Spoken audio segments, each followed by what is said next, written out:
Good morning and welcome to Energy Futures' fourth and final town hall for 2024. I'm here with Barry Penner. My name is Stuart Muir. Our topic today is the work we've done in 2024. We're going to go back over it. This is our fourth town hall of the year. Also, we're looking at some news this week on the BC Hydro wind power projects announcement. Very interesting in BC. And I'm joined here, as I've mentioned, by Barry Penner. He's chair of the Energy Futures Institute. So I would like to just tell you about a little project of ours, of mine, really. I've had Barry on. It's a new podcast. It's called Power Struggle. It's not just an audio podcast. It's also a video podcast. You can listen to it either way.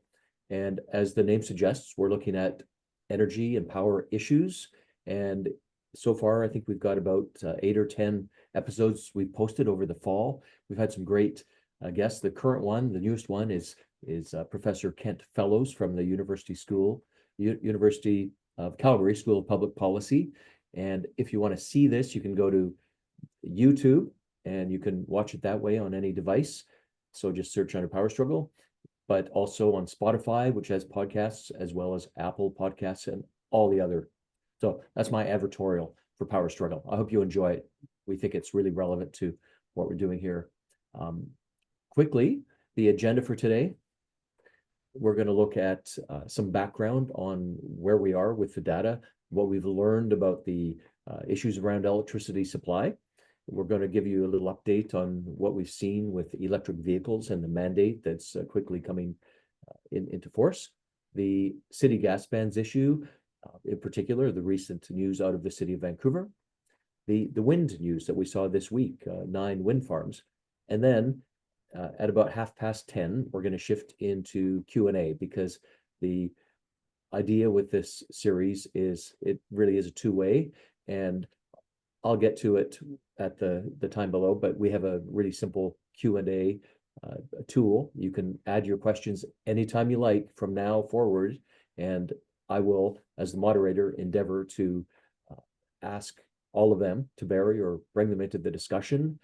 I just want to flag for people that I can't guarantee that your question will be asked, but it's my statement of commitment to you that I'll do my best to get all of the questions out there. Sometimes people ask similar questions. So if you hear me asking a question that's on your topic, it might be because I'm kind of melding a couple of them together into one question. I'm not going to ask all the questions if they're duplicative. And some questions I will make a call myself as to whether they are maybe out of scope or we just won't have time to get into that issue. And I'll accept responsibility if you're frustrated. But we really do try to deal with all the questions here, especially if they're on topic for what we're talking about. So moving on from here, I'd like to let Barry take the stick from this point and bring us into what we've been doing. Barry? Good morning. Thank you, Stuart, and thank you to all of you who have joined us. As Stuart has pointed out, this is our fourth webinar or seminar that we've offered this year through a town hall modem or medium, and it's been a busy year, an exciting year, and what a finish. But in energy matters, things are never over, so you'll hear that there's more to do, and we'll cover that off near the end of the presentation. We launched just over a year ago, so we are now officially 1 year old at the Energy Futures Institute.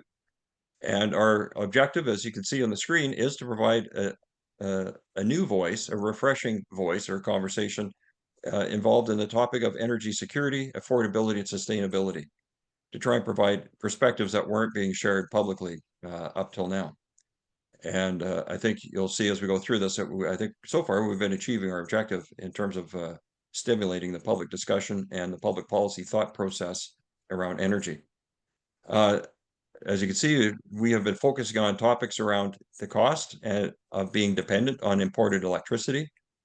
And, when we started a year ago, many people were shocked and surprised and in some form of disbelief that British Columbia was actually a net importer of electricity.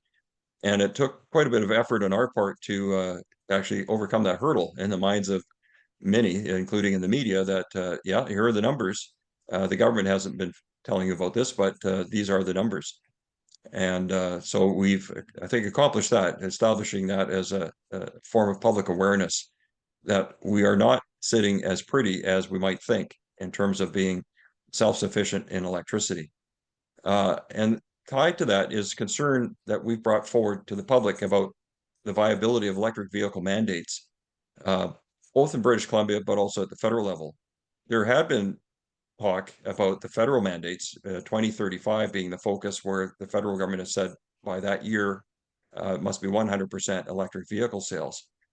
But what had not been really top of mind for British Columbians is that our province has imposed a 90% requirement 5 years sooner for the 2030 model year. And the BC government is saying that will apply to the model year, meaning those vehicles that start to arrive in the 2029 calendar year, and that's when the new models do typically arrive, as prior to the actual model year, will be subject to this government policy that includes a $20,000 penalty per vehicle that exceeds the 10% allotment for internal combustion engine vehicles. So really throwing a wrinkle into the marketplace here. And up till now, it hadn't really been front and center of people's minds. People weren't aware of it. And noticeably, in the lead up to the election, the provincial government stopped talking about it, maybe hoping that people would not dwell on that question and the $20,000 fine per vehicle that is looming really in just a few years. And then we also covered off the issue of natural gas bans and what that is doing in terms of pressure to the electricity grid, as are the electric vehicle mandates, because of course that will also require additional electricity. So we can move to the next slide. Yeah, can I speak to this just Sure. quickly?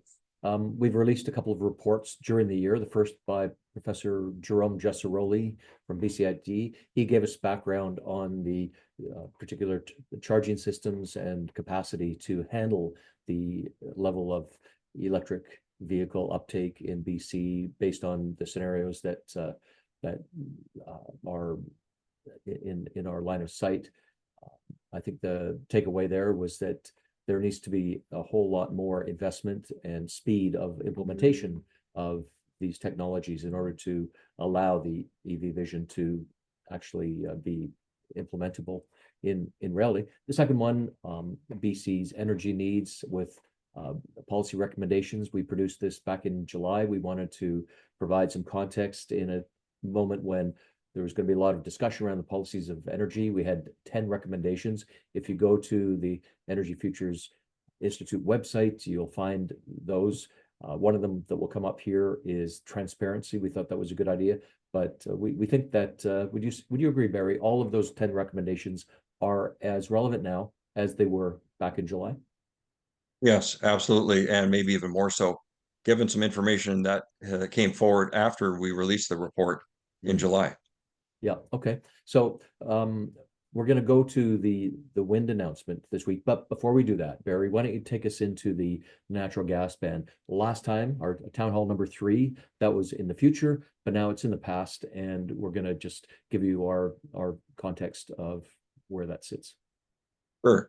So last summer, this past summer, a few months ago, Vancouver City Council voted to revisit the idea of prohibiting natural gas effectively for new construction, both residential and commercial, for heating purposes. And so it looked like Vancouver was going to permit the use of natural gas and give residents and business owners another option rather than putting all of their energy eggs in the electricity basket. However, fast forward, after a lengthy city council meeting that stretched over a couple of days of public hearings, they didn't actually vote to keep it. It was a tie vote.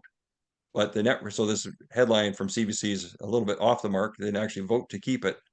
But the result of the vote was that the ban stays in place. And that's because it was a tie vote. And because of the tie vote, the motion to permit choice in energy was defeated or did not succeed. You need a majority to change a policy. That didn't happen. So it was a tie vote. And as a result, the city of Vancouver continues to restrict the use of natural gas for new residential and commercial construction when it comes to heating. We can go to the next slide. We'll see if this video plays. This kind of sums up that issue, but also ties into some new information that we received and that we brought to the public attention right around the time of the vote.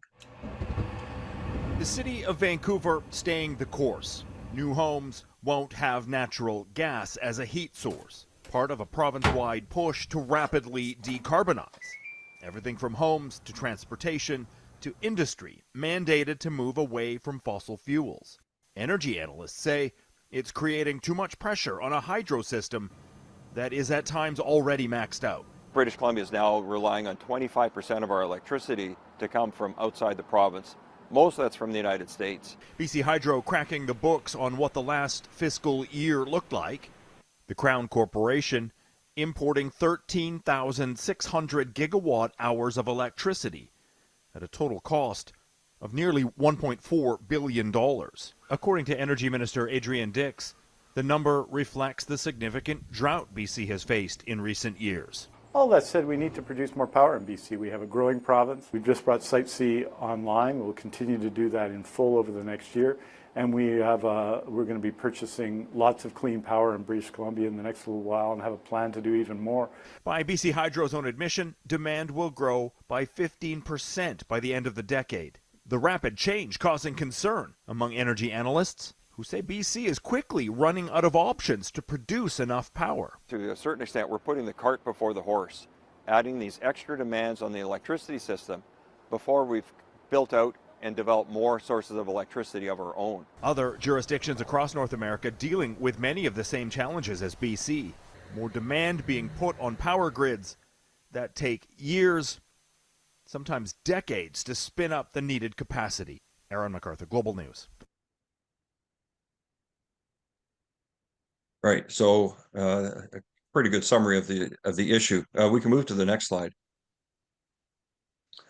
So on that topic of natural gas and why is it so valuable? Well, this is the government's own document released part of their Clean BC plan, where they acknowledge, you can see in the yellow highlighting, that's my highlighting, but they acknowledge that natural gas is a low-cost energy source, and it's also reliable. You don't typically hear about natural gas outages, not nearly as often as you hear about electricity outages. So again, the idea of putting all of your energy marbles into the electricity basket is risky from a utility and energy planning security perspective. Next slide. And just a reminder, this was only a couple of weeks ago, more than 250,000 British Columbians were without electricity after a single windstorm and winter storm hit the coast. Next slide. And you can see it was pretty widespread. It looks like chickenpox or measles here.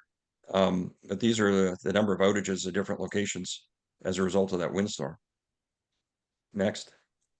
So just to recap what you heard in that story by Global News, we imported about 24.5% of our electricity needs in the last fiscal year, and that cost about $1.4 billion. Source of imports, US and Alberta, where at least 60% of the electricity comes from fossil fuels. In the US, some of that is coal, majority natural gas, but and also Alberta natural gas. And then, you have to wonder how far we're advancing our climate objectives if to do so, we're relying on fossil fuel-based electricity where we don't count the emissions. In terms of carbon accounting, we're kind of assuming that electricity is carbon-free when in fact it's not. So, from the atmosphere's perspective, it doesn't much care where the emissions come from in terms of greenhouse gas emissions. But, for accounting purposes in British Columbia, we don't count what comes into the province, even though we're importing it for our own use. And then we talk about the supply deficit here, and the new energy minister, Adrian Dix, correctly noted that the Site C Dam is starting to come online. It was first announced in 2010. There were some fits and starts as there was a change in government, and they reviewed whether to proceed with construction that was already $4 or $5 billion underway. Ultimately decided to continue, but so there were extra delays. But here we are now 14 years after the dam was announced, and it'll take another year to come fully online. One turbine is now spinning. I think the hope is to have another one turning in January, and then there'll be 4 more gradually completed as the year progresses. They're still actually working on those connections, the electrical work and so on to get everything ready. But it's important to note that even with if Site C was fully operational in the past year, and even if we had those new wind projects that the minister hinted at were coming, and now they've announced this week they are planning to proceed with them, we would have still been a net importer in 2023. And that's before we layer on these extra policies that we just talked about, prohibiting natural gas as a heating source going forward, and the 90% electric vehicle sales mandate for 2030. And that report that Professor Jessaroli did, and Stuart was referencing a few moments ago, that report by Professor Jessaroli indicated that as the vehicles start to penetrate our marketplace, if those mandates stay in place, that by 2040, we would require the equivalent of 2 more Site C's worth of electricity just for electric vehicles. So you can see how policy changes do drive electricity demand. And so those demands haven't even really started to bite yet, but already, even with Site C and with wind projects, we would not have been self-sufficient last year. We would have still been importing significant quantities of electricity. Next. I do get challenged on this from time to time on social media. People say, oh, but we still sell, or we're still making money. Even if we're importing, we're still making money, right? Well, actually, here's the proof. This is not my words. This is a BC Hydro filing at the Utilities Commission. It's my yellow highlighting, but it shows you the cost of the imports. It does show the revenue from exports. That's in brackets. That's a 27. That means $27 million. And then there's a charge for using the transmission lines of $54 million to hold the space and so on for trading. There's a cost associated with that. And you can see what the net total is. So this is after sales, after exports, and it's true from time to time during a given day, even when we're importing on a net basis, there'll still be hours when we're exporting, but then we turn around and we import. And that can change very quickly during the course of a day, back and forth several times a day. But that's why it's important to talk about the net number, and that's subtracting revenues from the costs. And you can see at the end of the day here, it was a big cost, about $1.4 billion to BC Hydro. Now, so far, you haven't actually paid for that. They've parked that in what's called a deferral account, of which BC Hydro has many. They have more deferral accounts than any other public utility in Canada. And it's for kind of holding expenses that until later. It's a little bit like a credit card, I guess, that you're not making the minimum payment. You're just putting that aside for later. But as you know, eventually later does come, and it's got to be paid. The provincial government introduced a regulation in the spring directing what the electricity rates are going to have to be kept down to, somewhere around the rate of inflation. But that doesn't actually pay the bills. That doesn't answer the question, how is this getting paid for? It is a government-owned utility. So if the ratepayers are not paying the cost, then the taxpayers will have to pay the cost. And of course, here in British Columbia, those are the same people. The ratepayers and the taxpayers are the same people, including Stuart Muir. Barry, how much are we talking for completing Site C? And are you saying that whatever that amount is that you tell us is what is going into a deferral account to be repaid or financed in some other way in future? So far, we've been told that the cost of Site C will be about $16 billion. Initially, I think when it was launched, the hope was it would be $7.5 billion or so. So it's more than doubled, at least. And but no, we have not started paying that in your rates. So the $16 billion that's been spent or will be spent finishing Site C has not yet been factored into the rate. So it is in one of the deferral accounts. Also still looming is the government's announcement this spring that they were going to increase the capital plan of BC Hydro by 50%, from $24 billion over 10 years to $36 billion. And they haven't explained what the impact of that will be to the rate base. We're not disputing that improvements to the system are required, and maintenance of existing infrastructure is always necessary to make sure it keeps performing. But the one thing that's not been explained is how much of this increase, the sudden 50% increase in the capital plan, is due to these other policies that I've just mentioned. is it being driven? Is that 50% increase that from 24 billion to 36 billion dollars? Is that because of the anticipated new demand from the EV mandates or from restricting the use of natural gas for heating? It's not clear. But what is clear is the government does have certain policy levers at their disposal, which can affect costs. And eventually those costs, as I said, either get paid by a ratepayer on your BC Hydro bill, or they'll be coming to your tax bill, your income tax bill. That's the Very- only way to fund it. Barry, I appreciate how you always bring receipts when you are making a point here. You've got the evidence, the documentary evidence, and just for the benefit of everyone who's attending the town hall, I find it a source of constant confidence in Barry's analysis, that his meticulous approach to sourcing the facts, and so that when we hear statements from Barry, he really is authenticating them back to source, so that in my view, the statements, all the statements made by the Energy Futures Institute are rigorously grounded in a fact set that can be seen and shared. And at a time when scarcely an hour goes by watching the news cycle, which I do rather obsessively, globally, locally, nationally, I see a lot of statements made about the energy system and energy claims that defy my attempts to find evidence for them. So this is an oasis of rational, calm discourse here at the Energy Futures Institute, and we appreciate your recognizing the value of it because you're here. Let's move on to the next slide. And we're going to move to what we talked about before. And that is what I think is really exciting announcement to increase the amount of energy in the system. And in this case, wind projects. Barry, over to you. Thank you. And thank you for those kind words. It does it does entail a fair bit of work, especially when it's just become tradition in Canada that our public entities are not really all that forthcoming with information. At least not kind of unvarnished. Is that a Canadian thing? Do you think? I suspect it occurs elsewhere, but what journalists tell me is it's so much easier to get information out of the United States government officials and agencies, whereas in Canada and particularly in British Columbia, that is tightly guarded.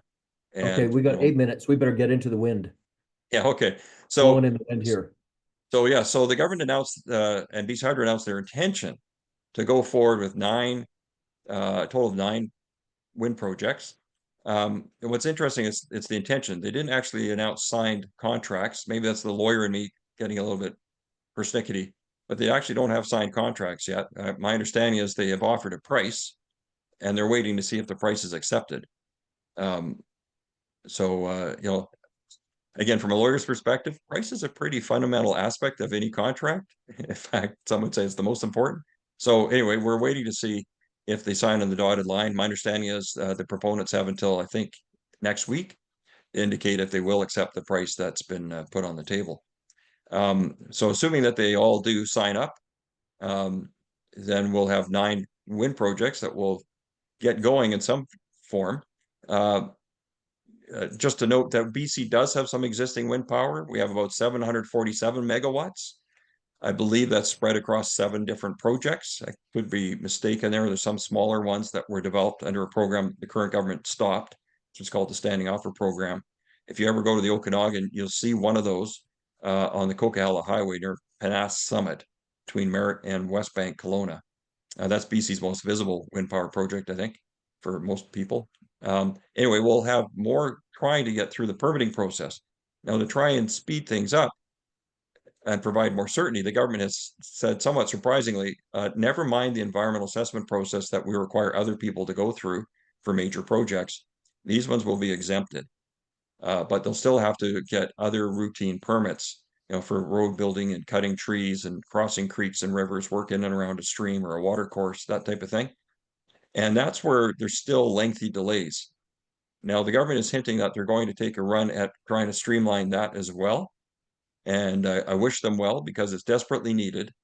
And successive administrations, including one I was part of, have tried various things, including the so-called one window application process, trying not to make people have to shop around to different ministries to get things permitted and studied.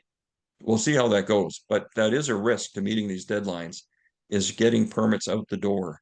So the government's taken one step by removing the need for an environmental assessment review. That's a full-blown overall approach to a project, which other projects such as mining and LNG development and major port expansion and other things have to go through. And of course, some of those industries are saying, well, what about us? We're being stalled for years as well, but well, I'll leave that discussion for another day. And you'll see that the anticipated or the contract, as I understand it, requires projects to be online by October 1st, 2031, which is still a few years out.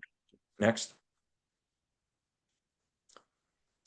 So again, just to cover this off, things that are interesting is that it's government policy in part that's driving the increased demand for electricity that they're anticipating in the future. BC Hydro is talking about at least 15% increase by 2030.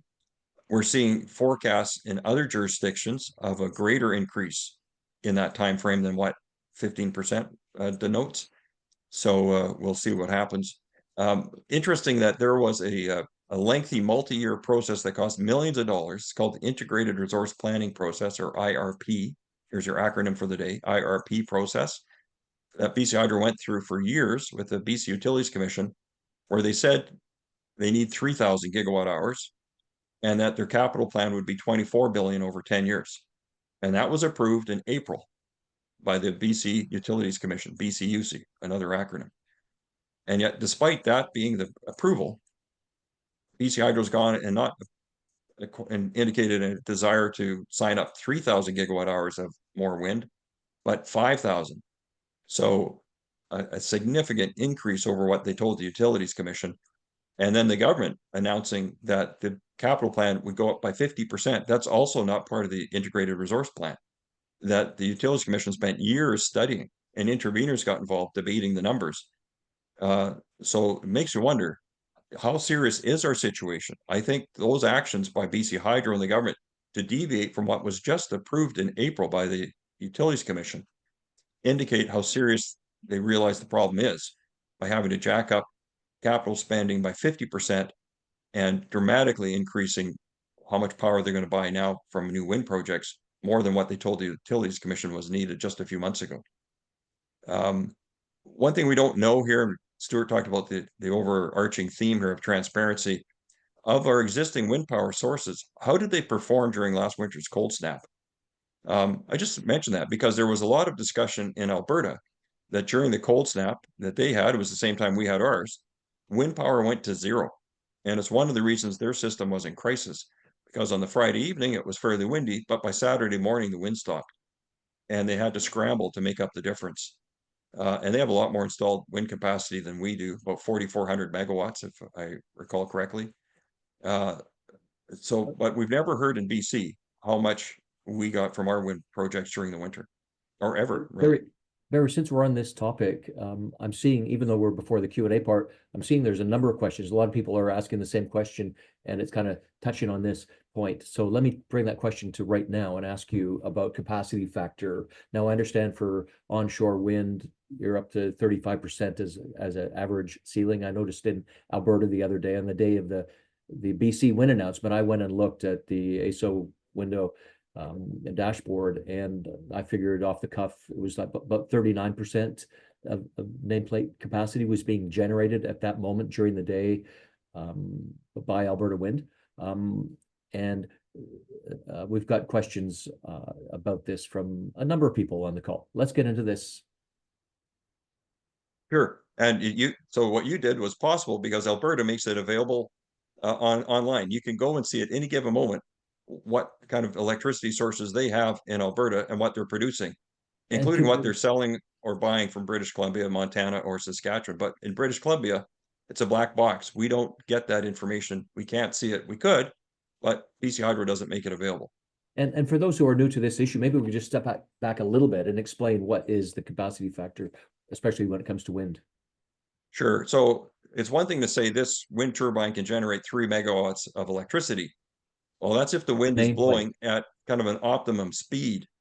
And if it's not, well, it produces less than 3 megawatts or 1 megawatt or whatever. And so that capacity factor is really, how much is it really producing?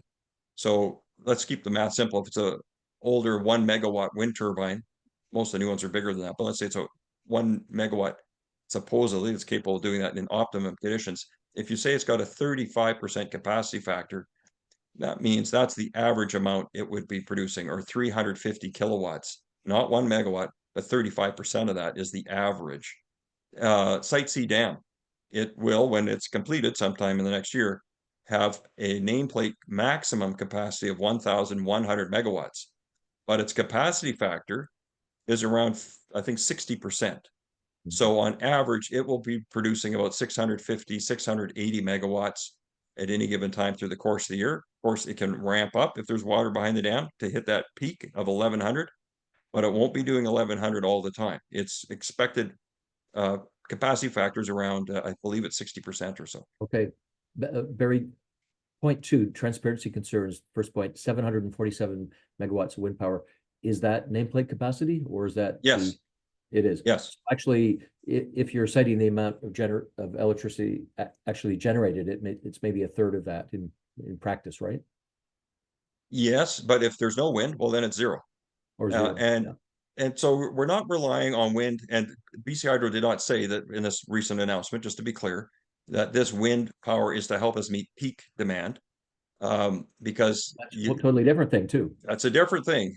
To have Right. the capacity to hit peak, Barry, that's can you hold knowing that you have thought? the energy to dispatch. This is so at that important. Can you hold peak that period. thought? Sorry to interrupt you, but Sure. let's just move through to the next slide, and we'll come back right into that question and all the other questions in a moment. Just trying to keep on cue here. Yeah. So Next slide. this goes back. So this leads into what are we recommending? Well, how about being more transparent? We pay for the system as ratepayers and as taxpayers. We're underwriting this, so I think we have a right to know what's happening with our system and where the electricity is coming from at any given time. You know, how much is the WAC Bennett Dam producing, or a wind project in northern Vancouver Island? That there is currently one at Cape Scott. How is it doing? Or those ones in the Coquihalla, how are they performing? Or up in the Peace River. So I think we have a right to know that, and it will take some of the mystery away and hopefully lead to greater public understanding. And I'm got to be sure that I have to believe that BC Hydro has at some point done a review of how the existing projects have performed to date. It'd be good to share that with the public, just as a public education exercise. And then, It would be a way to build confidence in decisions. yes, and again, since we're being asked to pay for it, I think we have an interest in knowing. Streamline the regulatory process. So it's great that measures have been taken here, or at least an acknowledgement. It's great that the government's acknowledging there's a problem with the BC environmental assessment process, but it's a problem faced not just by wind developers. It's a lengthy and costly and prohibitive process for many. And being a lawyer, and I have acted for significant international-based entities, when they start hearing about how long it's going to take and how much money and uncertainty there is in this process and how it evolves over time, when you start the process, you don't know all that's going to be required. So it's very hard to predict and make budget planning a reality. There are significant investors that walk away and say, just never mind. It's too difficult.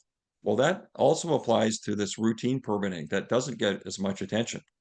So as I said, there's the BC environmental assessment process, but then there's individual permits still required from various government ministries. And that process is also time consuming and uncertain. New requirements get added as the process goes along. So the goalposts tend to move and shift. And that is also very costly and discouraging and creates uncertainty. So there's lots of work to be done in that area. Yeah, well, Barry, it seems like the provincial government this week essentially said as much as we're frustrated by the regulatory processes that have been created, and we're so frustrated, we're going to bypass them almost entirely for these projects, which we would prefer to see built. So there is something wrong with regulatory processes if that's happening. And it doesn't just affect wind, it affects mining, it affects agriculture, it affects the building of new homes, also major industrial players like LNG developers and the upstream gas. It supplies the gas that goes to countries that are pleading with Canada for a source of something that's cleaner and better for the environment than their choice now. If we can speed things up and take the example of wind as leadership and apply it to these other things, we might have an economy that's able to get through what seems to be coming up with changes around us in the world. That's my Right. editorial comment, but I don't want to slow things down. Sorry, back to you, Barry. That's okay. So one of the things the government could do, because again, the costs are going to be coming home to roost. It's not something elected people enjoy talking about, especially during a period that's widely acknowledged as being an affordability crisis, to start talking about new costs coming as a result of government policy. But they do have the levers, their hand on the levers, and they could adjust, for example, the sales mandates, which are driving, I think, some of this extra capital planning and spending that's anticipated going forward. You know, the Metro Vancouver Regional District had a study out last year where they anticipate needing up to 100,000 new public charging stations for vehicles just in the Lower Mainland by 2040, at a cost of billions of dollars. And that's just the public chargers. Individuals are expected, of course, at their homes to pony up as well, or at least you would want to, so you don't have the hassle of looking around for a public charger that may or may not be working or available when you find it. So those are some things the government can do. And then to your point, Stuart, illustrating the difference between, you know, average energy, the capacity factor, how much in the course of a year could wind produce, versus knowing with certainty you're going to be able to turn on a certain amount of electricity at a given moment for peak demand. We came very close to meeting our peak capacity last January, and we got close to the margin. We made it, but we got close to having enough dispatchable electricity. Well, one thing that gives us a lot of gray hair and concern, and not just us, but outside regulators looking at BC, is the current plan to get rid of our 400 megawatts of natural gas electricity generation. That's generation capacity that can be turned on. You don't have to hope the wind's blowing or that there's enough rain falling to generate water behind a dam or create water behind a dam. It's dispatchable. You can turn that on when you need it.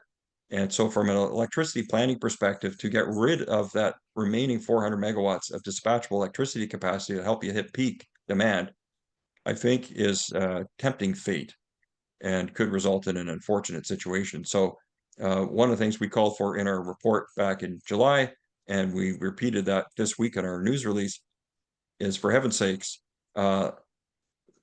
please maintain that existing backup power for us in British Columbia, so we're not dependent on our neighbors who, as mentioned, are already facing their own challenges. And I'll just end by saying that those projects, I believe the contracts with them are expiring as early as next year. And so that looms large. BC Hydro was relying on that this summer, generating basically as much as we could from natural gas electricity so they could save water behind the dams because we're in a drought. But if they don't renew those contracts, those projects get mothballed, then they won't have that option in the future if the drought continues or if we have another drought in the future. All right. We're going to move into the Q&A as promised. Before doing that, everyone on the call, thank you for being here. If you're one of those who's going to be attending the BC Natural Resources Forum, BC NRF, as it says there, we invite you to attend the reception that ResourceWorks, which I'm CEO of, will be hosting at the Marriott in Prince George on January 13th.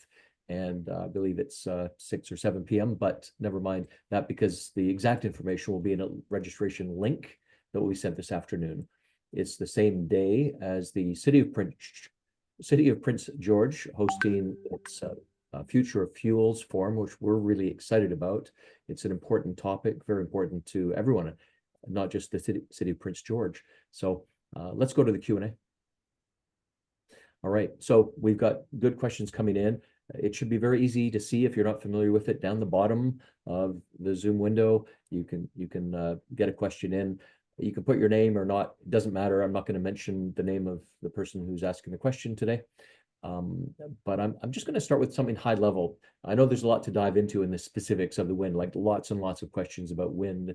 We'll get to that, but I just want to thank the attendee who's asked for both hosts. What is your hope? What is your intent for BC's energy future? Like, what brings you to this conversation? Barry, why don't you take that first? It's our goal is, as mentioned at the beginning, is to provide kind of a calm, rational voice and a perspective of trying to maintain reliability, affordability, and sustainability. What we at Energy Futures and at our parent ResourceWorks are talking about, are calling the energy trilemma. We're all interested in sustainability, lowering emissions, and making sure our environment is as positive as it can be for future generations. But at the same time, you're trying to balance off affordability because there's a limit to how much people can pay, while also maintaining reliability. Because if we suddenly have rolling brownouts or blackouts, that is devastating for the economy and also for the environment. We saw in California around the year 2000, when they reached a critical stage where they were having rolling brownouts and blackouts, environmental concerns went out the window. You'll remember the images of big D8 cats parked out in the desert in a row, lined up and fired up, burning diesel to generate energy connected to a turbine to spin a turbine and create electricity. No one, including the government regulators, gave much thought to what the emissions impact were for those actions, because they were just trying to meet an emergency. So we don't want to get ourselves in that position. There's many other reasons you don't want to. The economic costs are humongous. So anyway, we want to maintain reliability, pursue sustainability, but try to keep an eye on affordability too. And juggling these three things, I think, takes a bit of you have to be a bit impassionate and be fact-based, and not just solely be an advocate for one particular industry or one particular technology. I love new technology, but I'm technology agnostic. I just want to see what works best overall and balance the system. And if you're a zealot pursuing one particular solution, the danger is you lose sight of the balance. One thing, Barry, in my answer to that question, it comes from a personal values perspective. I think that in these discussions, they're critically important. Everyone is subject to the ramifications of decisions.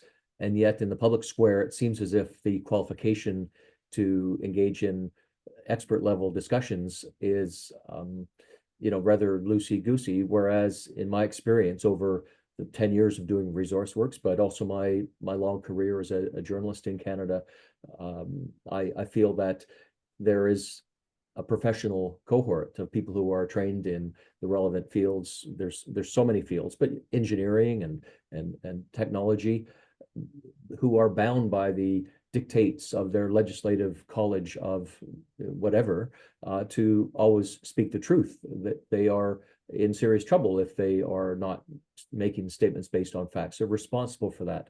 Not so many voices that we hear in public that often seem the more appealing message.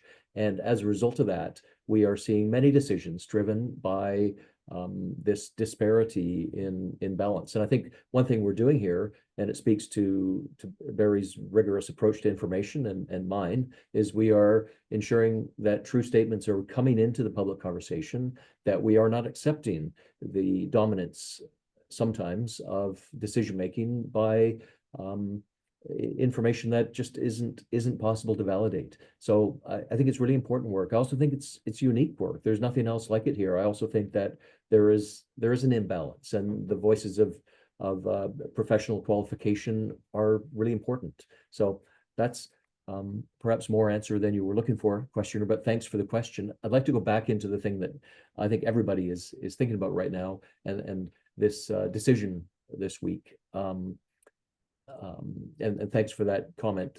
Can those messages be distributed more widely? We'll work on that. Thank you.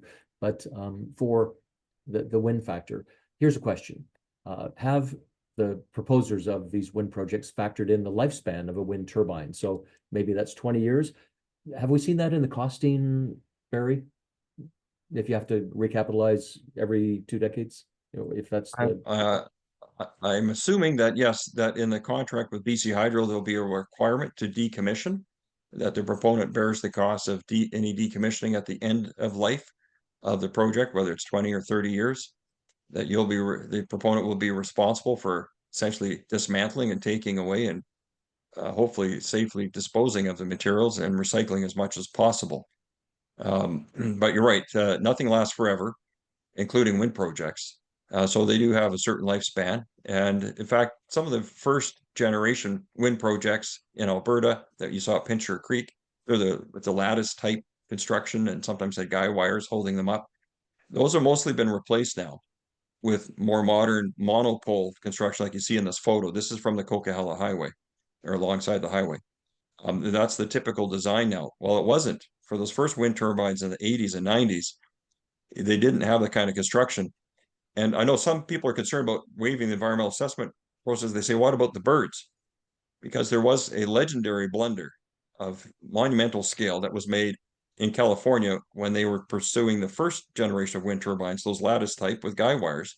If you can look it up, Google Altamont Pass in California. And these wind turbines were located in flight paths of raptors, golden eagles, various types of hawks, red-tailed hawks, and other bird species, and thousands of them were killed, and led to a real black eye for the wind industry. So that was a sad chapter, but a learning experience. So siting does matter. Where you locate the wind turbines does matter.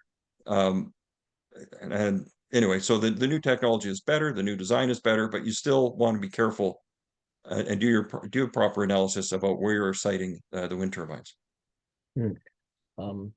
Still on wind turbines, in the news release from the provincial government, there was a reference to the dropping cost of wind.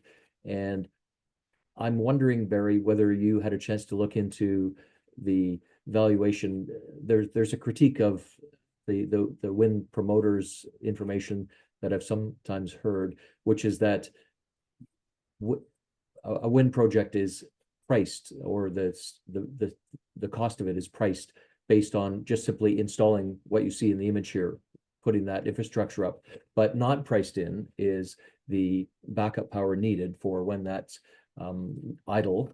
And this is something that is not necessary to include, say, if you're talking about a gas turbine or a nuclear facility, because those are meant to be dispatchable and reliable at all times. And so this phenomenon of the LCOE, the levelized cost of energy, has become sort of a renewables talking point, and seemingly meant to be an argument winner. Look how cheap it is to build that stick there. It's coming down in price, but ignoring the transmission investments required, ignoring the backup costs. Thoughts on that question? Yeah, it's kind of a hard one to get your hands on, because what is that cost of having other generation available to fill in the gap? We sometimes talk about, or many people talk about, energy transition. At Energy Futures, we're talking about the energy addition, because these turbines will be added to our system. It's on top of and not really replacing existing assets. So it's being integrated. So yeah, we have other assets that will be operating when the wind power isn't. Just how do you put a price tag on that and attribute that to the wind project, and whether that's fair to do so, I'm not sure I can say. Yes, and thanks to the participant who's pointed out that I've used the term LCOE. The term that would apply to the scenario where it's fully costed would be fully costed, full cost of electricity, FCOE. So I think if we saw a little more FCOE and a little less LCOE, it might be a confidence builder for the public. So maybe not choose one over the other, but have both of those, so we can have a fully, because I think that's a way, if your job is to build public confidence in this, just be transparent. It really speaks to a lot of what we're saying. Be transparent with the energy flows. We don't get to see those. And also linked to this, Barry, I just want to bring in the question, and it came up during the City of Vancouver debates. I watched those on the live video. the question of, sorry, I'm just scrolling up it sort of. So we heard from City of Vancouver staff that, oh, don't worry, all of the electricity consumed in Vancouver is green electricity. And I was scratching my head. How do you know that? Such that you could state it? Because we looked for that information, didn't we? And failed to find any public evidence. So what's going on with these claims about the source, and also tying back to the imports? If you say there's $1.4 billion in imports, and you ask the question, well, what kind of generation, caused those electrons to come to be? Can we answer that question? Yes or no? It's possible that BC Hydro and their subsidiary PowerX could, if they were motivated to do so. Instead, what we've had is kind of talking point saying, well, at certain times of the day, California has a surplus of solar power in the afternoon. Yes, but how does that explain importing at night, which is what we've been doing, as well as during the day? So when the sun is down, the solar panels are not producing anything. So it's a bit of a challenge. There is something, without getting too nerdy here, there's something called Renewable Energy Certificates, RECs, REC, another acronym. They stole that idea from the medieval popes, I think. Maybe. For all the transparency we've got, they might as well have. So, but my understanding is that those come at a premium price. You'd have to be willing to pay premium for those in the California market to get some certainty about where the electrons came from. And you trade these RECs, but when one person has them, somebody doesn't. So they're supposed to be limited in number. No, Barry, even though we don't enjoy energy transparency where we live, if you look to Alberta, you can see that they do disclose what they're exporting to British Columbia. It's in their yes. dashboard. So at the moment that the government was making their announcement with BC Hydro on Monday, I looked at that information and in real time, BC Hydro was purchasing around 200 to 300 megawatts of electricity from Alberta. And a majority of the electricity at that time in Alberta was being generated from natural gas. And in the course of a year, the average is around 70%, 70. So, and from the United States overall, 60% of their electricity comes from fossil fuels. So it defies logic to suggest that every single electron that's imported into British Columbia and then is used by us comes from a renewable or non-emission source. Question, Barry. Would you please comment on the relative importance of the direct use of natural gas in buildings and for transportation on the one side to decarbonization that ensures energy reliability and considered affordability? Do you want me to ask that again? Yeah. Okay, so what's the relative importance of directly using natural gas for things around us, transportation, buildings, versus decarbonization that successfully ensures we have energy reliability? I think maybe this is about how we ensure this wind is backed up by something that is going to be there when it's needed, versus, hey, natural gas, how do we make it fit if we need it? Well, the point is we do need it, and the cost to our system if we have a failure, an outage, is so big. It's not something you really want to contemplate, and so utilities have to plan for peak. It's not good enough to say you're okay most of the time, and then say sorry, madam and Mr. Jones, that it's -20 today, and we're not able to provide electricity to you to heat your home. That doesn't fly. So utilities have to plan for the worst case scenario in terms of demand. And by limiting our energy options, you're running a risk. Already during the coldest periods, natural gas provides about 2/3 of our energy for heating. Electricity maybe around 1/3. So the idea of displacing all of that in the future or anytime soon is just not feasible, and would be not just impractical, but risky. Well, here's one of the issues I saw, Stemming, if I could touch on this quite briefly, is that if this impetus to remove a reliable source of energy from the system. So we have only one thing. You said earlier, all eggs in one basket. You've removed the energy reliability part. And I noticed in the news release this week from the province, they didn't even mention reliability. They argued cost and environmental factors as being the selling point. So I thought it was interesting. I mean, there was sort of some language around what sounded like reliability, but they didn't really use it as, we're doing this because we want reliable. I don't think they're doing it because they want reliable, because that's not the number one goal, but hopefully it's recognized that that's needed, and we have ways to support that. Just a little technical question here. I think it's a good one. Does the BC government have the authority to exempt projects needing provincial permits from the EA process without, this is the question, without passing amended regulations or legislation? Or is it just an OIC? What do you think? I don't think I'd have to go back and check the statute. Okay. It may well be done by ministerial order. Minister of Environment may be able to do it by ministerial order, or by a full cabinet order in council. But I don't want to give a legal opinion here on the fly. Okay. Last couple of minutes here before we shift to really the ramp down for this fascinating conversation. There's so many questions this time that we won't get through them all. But has the cost of transmission to connect to the power grid with this decision on wind been factored in?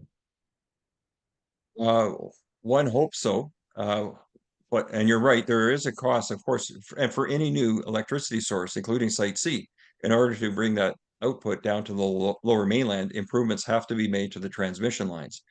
And these new wind projects are going to be in various areas of the province, around Merritt, near Campbell River and Vancouver Island, in the Peace River area.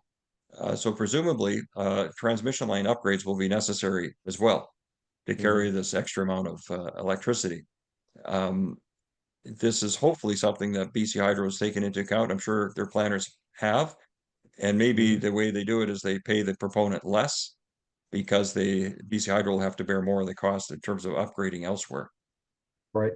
Now, as we spectate upon countries like Germany, the UK, that are deindustrializing fairly rapidly, in part because they aren't using natural gas as much. They want to remove natural gas, or they don't have access to it because of disruptions.